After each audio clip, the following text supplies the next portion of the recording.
কারণ আমার আল্লাহ বলেছে বান্দারে নারীদেরকে পায়ের মাটি দিয়ে সৃষ্টি করি নাই, নারীদেরকে হাতের মাটি দিয়ে সৃষ্টি করি নাই, নারীদেরকে মাথার মাটি দিয়ে সৃষ্টি করি না।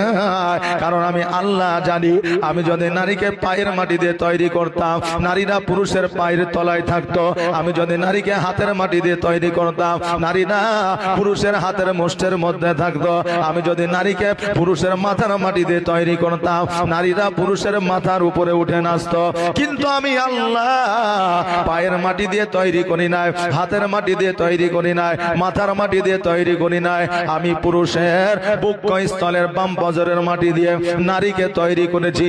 এই জন্য নারীর স্থান পায়ের তলে নয়, হাতের মুষ্টিতে নয়, মাথার উপরে নয়। আল্লাহ বলে প্রত্যেকটা স্বামীর কাছে প্রত্যেকটা স্ত্রীর জায়গা হলো বক্ষস্থলে, হৃদয় মাঝে। জোরে বলেন সুবহানাল্লাহ। নারী